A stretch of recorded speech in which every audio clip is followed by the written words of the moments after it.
Welcome to Hacking Your Leadership. I'm Chris. And I'm Lorenzo. And welcome to this week's Thoughtful Thursday. Don't forget to follow us on YouTube at Hacking Your Leadership and leave us a review on iTunes. On this Thoughtful Thursday, I want to talk about a LinkedIn article that I saw recently. The title of it was Middle Managers Lead in Stress. And it was a study done on different groups in organizations. You have individual contributors or rank and file workers. You have middle managers, and you have senior leaders and executives. And it found that middle managers reported more stress than those other two groups of people. And on the surface, that makes sense. You have there's a sliding scale of the decisions that are made in an organization.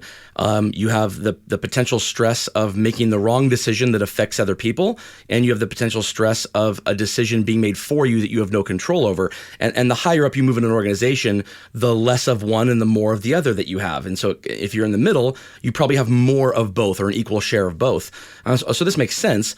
But there are a lot of people in these middle manager roles. There are less executives and less entry-level employees potentially in a lot of organizations. So you have a lot of people who are both making decisions that they have to hope are correct or that they have to own, and they're incurring the decisions of other people when they might not necessarily know what's coming or going to happen to them, and they have to worry about that stress too. What do you think about this? I agree. I think it's the second time that I've seen an article like this over the last couple of years. I think it was an article last year or year before where it talked about that. I think it was titled like real clickbaity, like nobody wants to be a middle manager. It was the same type of content here. Now we're getting some actual data from it. But yeah, I believe that wholeheartedly. I think and to your point that in a lot of organizations, you have everything from team leaders, supervisors, all the way up to directors, senior directors, and then you've kind of got executives and then individual contributors. So there is a good amount of people in that space, and that can be really tough to navigate. Just the ability to say, well, every decision that I make, I'm going to be held accountable towards. Plus, I'm getting expectations and decisions that are made above me that I have to make sure get done. Whether or not it's the way that I would do it, or whether or not it's the way that I would see things, or whether or not I have an opinion on what I think might work well or won't work well, there's still an expectation that it must get done. And so that can be very taxing. And I think what we've learned specifically in the last couple of years is that a lot of these decisions that are coming kind of into middle management are playing in a lot of different fields, from personal health decisions to inclusion and diversity decisions to political decisions to stands. There's so many things that are happening that now what used to be just maybe a bucket full of strategies and things that need to go get done, now you have a lot of things that are coming down that require dialogue with people, potentially debate with people, with explaining to people, why you believe or don't believe that we're doing this way as an organization. There's just a lot going on that I think is much more emotionally charged, and then layer that on top of your responsibility of your job to then make sure that your people are getting the job done. I could see where this data is very relevant and very reflective of probably what most middle managers are feeling right now. I think when it comes to people who are in middle manager roles, what stresses them out more between the two is individual, right? So some people might find more stress on oh my gosh, I hope I make the right decision, and some people might find more stress on I hope a decision isn't made for me that I just hate or can't stand or have to stand behind or kind of represent. And I think the longer a person has been in role, maybe it is they're more confident they may be in the decisions they're making, and so hopefully they have less stress as time goes on. And the newer that someone is in role, maybe the stress of hoping they make the right decision or that they come off as the right person for the job, maybe that stress is a little bit higher when a person is new to a role. And so what I want to ask you, Lorenzo, is which of those two things do you find more stressful in your own job? And B, how do you mitigate the stress of the one that you find more stressful? So I want to ask you that question, but first I want to give it up to word for one of our sponsors. All right, Lorenzo, as someone who's been in leadership roles for a long time in different levels, which of those two things do you find more stressful? The hoping you made the right decision for other people, or hoping that a right decision is made for you? And then whichever one is more stressful, how do you combat against that? I think in this context, it would be the second one. It would be about decisions that are made for me, because I feel strongly that I have an obligation to deliver upon whatever, the organization is that I work for, that I just, I want to feel aligned from a value standpoint, but that probably gives me a little bit more stress. I feel confident in the decisions that I make, because at the end of the day, I feel good about making decisions with whatever information I have based upon my experiences, my mistakes I've made in the past, the successes I've had, and the ability for me to explain exactly why I made the decision that I made in the moment, and to be able to own it. And if I make a mistake, apologize for it. Like, I feel like I have a lot more control and confidence in those types of things. I think getting information and then being curious, or trying to understand why maybe a decision was made for me, or a decision was made for leaders in general, that I may feel like, does that apply to me, or is that the way that I would approach it? Those are some of the harder parts of it.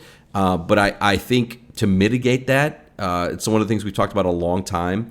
You want to work in a place where you feel at the heart of it that you share the values of in the organization. But really, what I mean is, like, you share the values of the executive leaders and the senior leaders that make these decisions, because their values are what kind of echo through the organization.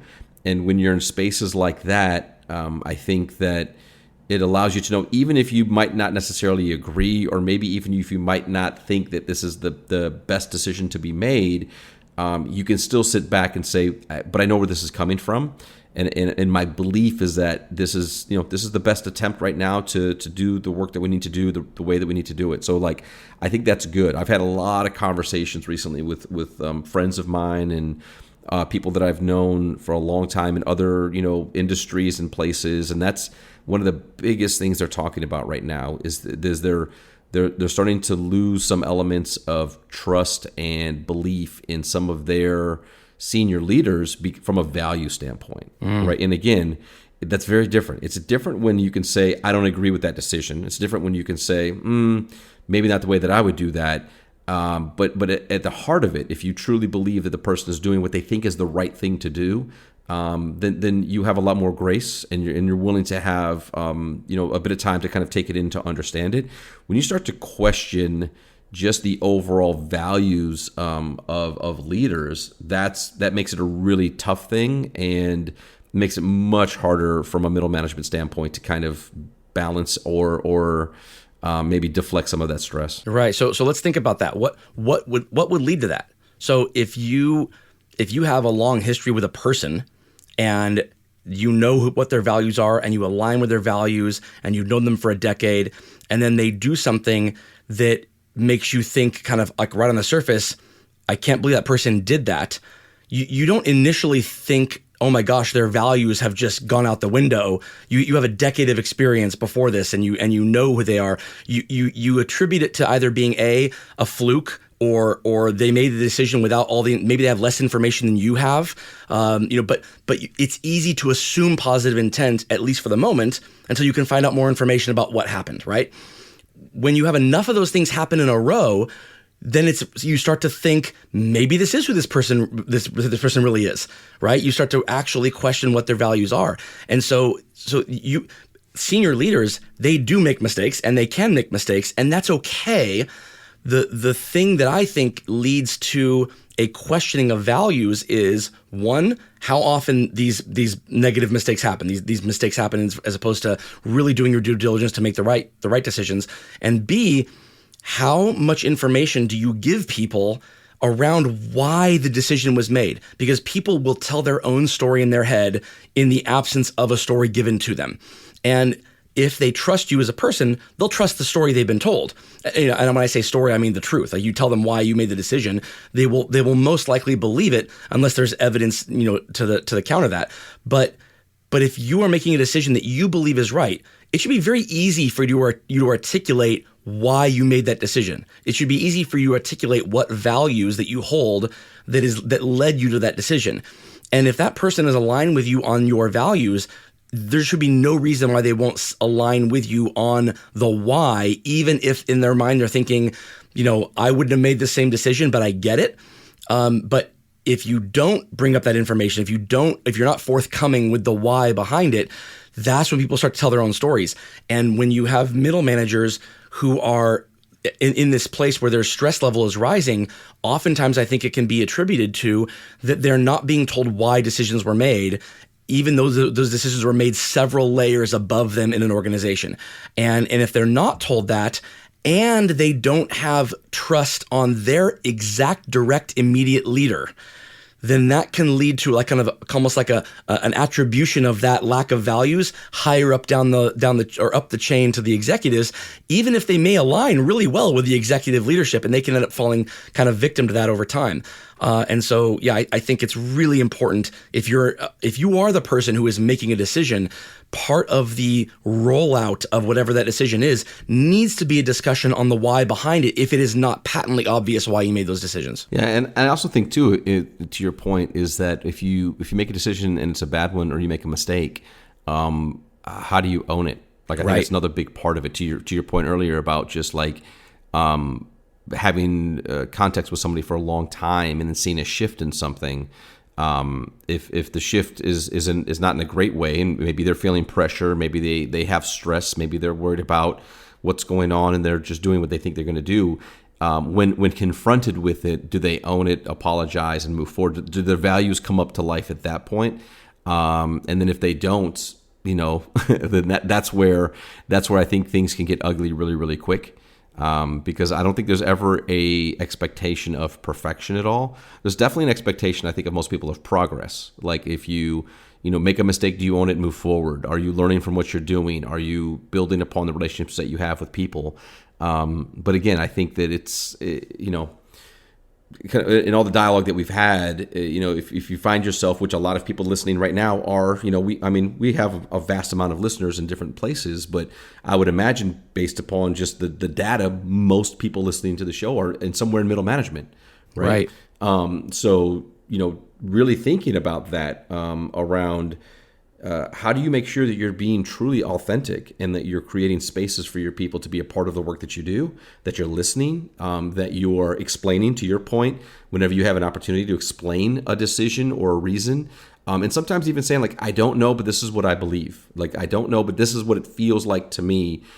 Just those types of conversations can be super helpful in creating spaces for people to be able to have dialogue that reduces the amount of stress that everybody's feeling. Right. The only thing I'll add to that is that, you say when confronted, you own your mistakes. Yeah, you're spot on with that. But sometimes you aren't even going to be confronted and you still need to own the mistake. Mm-hmm, so meaning if you realize you've made a mistake on your own, even though no one has confronted you on it, it means that other people have realized you've made the mistake too. Trust me, just because you're not being confronted on it doesn't mean that no one realized you made the mistake.